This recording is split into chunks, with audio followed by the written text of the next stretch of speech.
great to be here again. This is our second time doing a press conference at IPW. Last year was our first time, and it's nice to see more people in the room than we had last year. We thank you all for making the effort to be here in Orlando this year with us.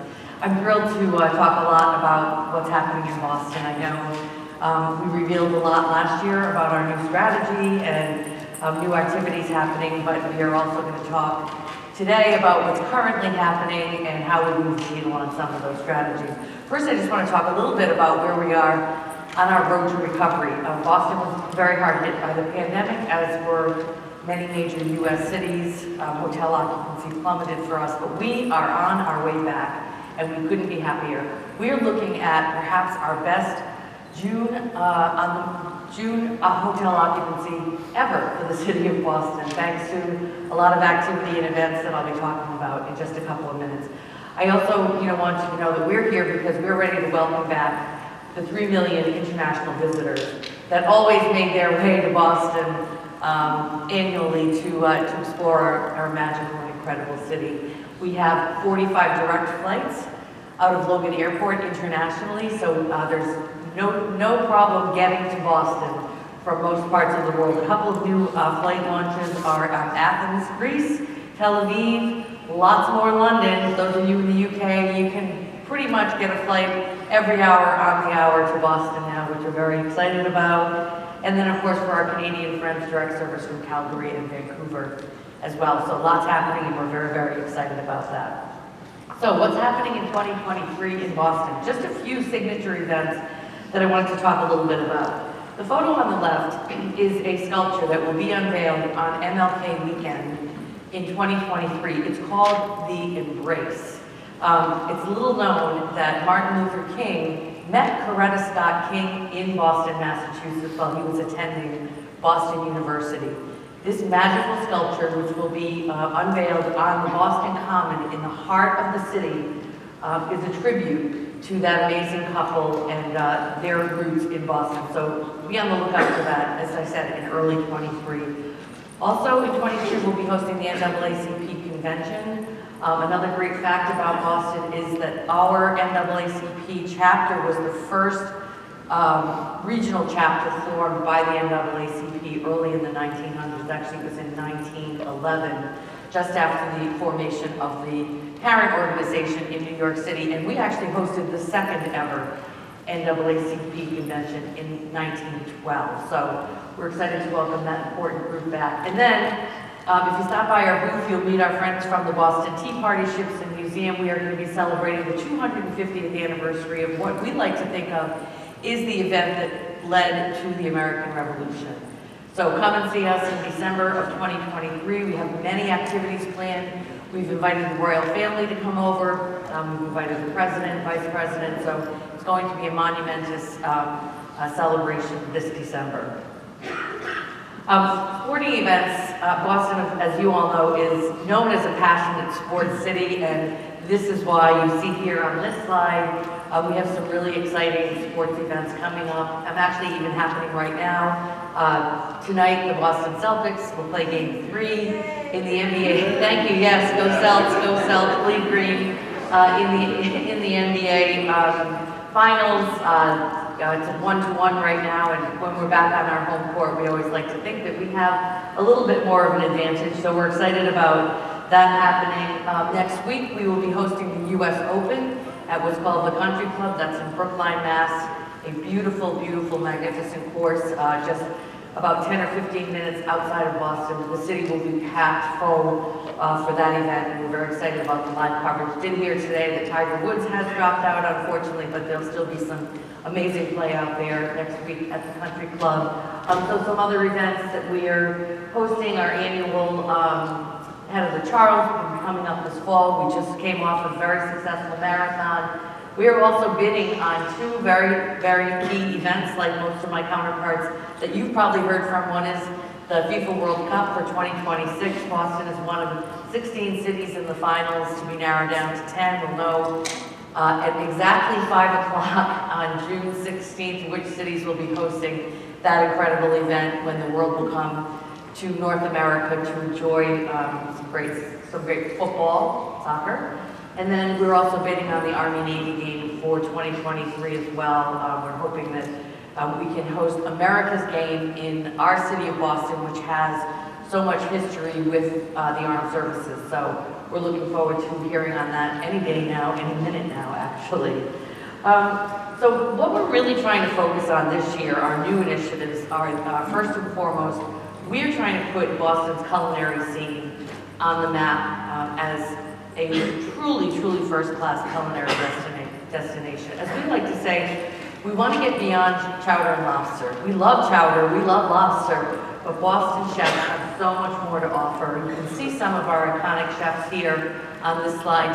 Tiffany Faison, those of you may know from the Food Network in the US, is a very popular chef. Jason Santos is actually Gordon Ramsay's sidekick on one of his shows. So a lot of famous chefs in the city cooking some amazing cuisine, eclectic cuisine, diverse international cuisine, and we really want to showcase that. So we're going to be developing a whole suite of assets featuring some of our amazing chefs, videos and testimonials, blog posts, etc. And then the ultimate idea is for us to create a series of culinary events that will happen throughout the year in Boston, starting in 23, likely to happen quarterly, that will feature some of these chefs and our amazing food. And Boston has really started to come out of its shell when it comes to our cuisine. We are now home to 5 really extraordinary food halls in Boston, starting with the Boston Public Market, which was really one of our first food halls located down near the Faneuil Hall area, which of course is a food hall in and of itself as well, and a shopping district. But the Boston Public Market was sort of the grandmother of all of these, featuring a lot of great cuisine from chefs all over the Massachusetts region. Italy, of course, we're all familiar with. We have a beautiful, large Italy located at the Prudential Center. Time Out Market, huge offerings there with entertainment, bars, etc. Our newest entry into the scene is High Street Place, which is located right in the center of downtown. Some of the famous chefs that we're talking about, actually, you can sample their cuisine at these food markets. Tiffany Faison has 3 outlets actually at High Street Place. And then, of course, if you are going to any kind of an event at the TD Garden basketball concerts, which happen on the regular there, we have Hub Hall there as well. So there's a lot happening on the food scene. We hope you can come and explore a little bit beyond our chowder and lobster. When I first started, one of my first initiatives was really featuring Boston neighborhoods. That's been for us, and I think for many of my counterparts, such a key strategy for sharing the true stories of our cities, for going beyond what we like to say in Boston, beyond Fenway to Faneuil Hall. We love our iconic historic sites and attractions, the duck boats, the Tea Party Ships and Museum, Faneuil Hall, of course the Red Sox at Fenway Park, and the Freedom Trail. Those are all amazing attractions, and we know people come to enjoy those on a regular basis. But we also have so much more to our city that we really weren't putting front and center. So we've developed a program where we are featuring each of Boston's 23 neighborhoods. We have a ways to go, but in videos that are being produced by Dave O'Donnell in the back. He's your communications contact for our organization with one of our ad firms. And we're on our 5th video right now. We're working on Hyde Park, but we do have a compilation of what some of the other videos look like coming up quickly in a video. But I did want to say, what's very unique about these videos is there's no voiceover. There are only voices. They're only the true voices of real Bostonians, and featuring, as I said, all of the diverse cultural, culinary, retail opportunities that you can experience when you explore beyond Fenway to Faneuil Hall.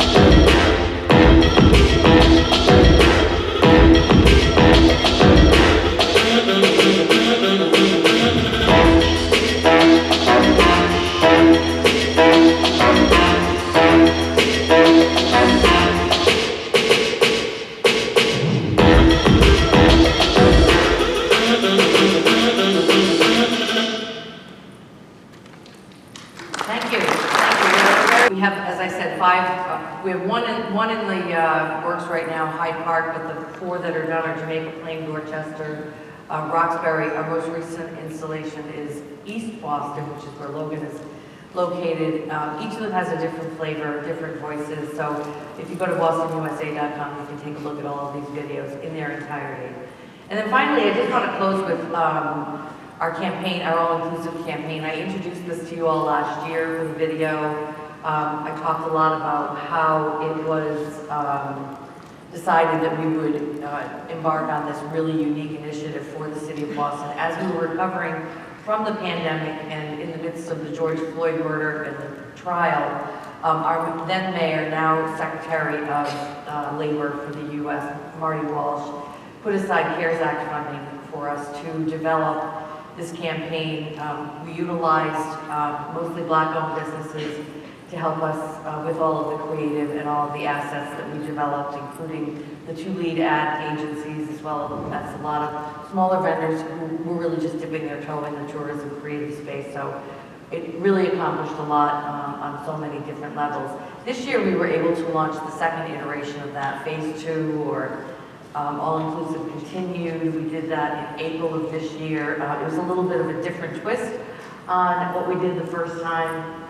Here are some of the creative assets that you see. What we really did is sort of took this well-known notion of the Boston accent that I'm sure you're all very familiar with, the typical white Irish male Boston accent featured in Sam Adams commercials, my cousin from Boston, right? Poppycock. We sort of flipped it on its head to feature more than just that traditional accent, just to show, and there'll be a video coming up, but really just to show that Boston has many, many different accents. So again, it's a play off the Neighborhoods campaign, but it's really how we're trying to feature our really special and dynamic city. So here are some of the creative ads that ran digitally, and then we also engaged with a firm called Black Girl Digital. They're based out of New York City. They do an amazing job of curating influencers for the travel space. And last year we featured only Boston homegrown influencers.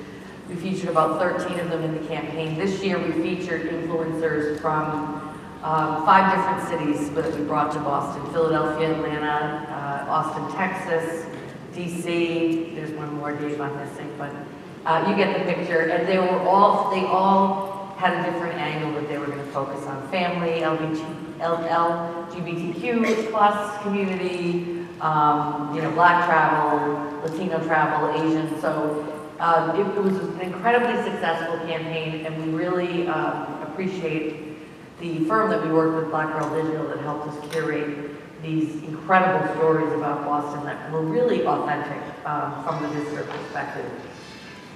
As I mentioned, the campaign's been very successful. Here are some of the campaign results from our 2nd iteration. The key number on here is that we've had 1 million views of the video that we produced for the 2nd iteration of this campaign.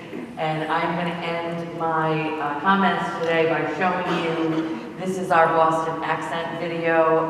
And I do want to also acknowledge that we've had a great partner in Boston in NBC 10, which is a very vibrant and strong NBC affiliate in the United States. They also have 3 other partner networks: Telemundo, the NBC Sports Network, and I'm missing one, but New England Cable News. They have been extraordinary at amplifying this message. They have played our video in several arenas around the country. You will see actually digital formats of our ads on taxi cab tops in New York City and in Philadelphia, thanks to our partnership with them. And they're also locally helping to spread the word to folks from Boston to get out and explore other areas of your city that you may not know about by featuring different neighborhoods on their local telecasts on a regular basis. So.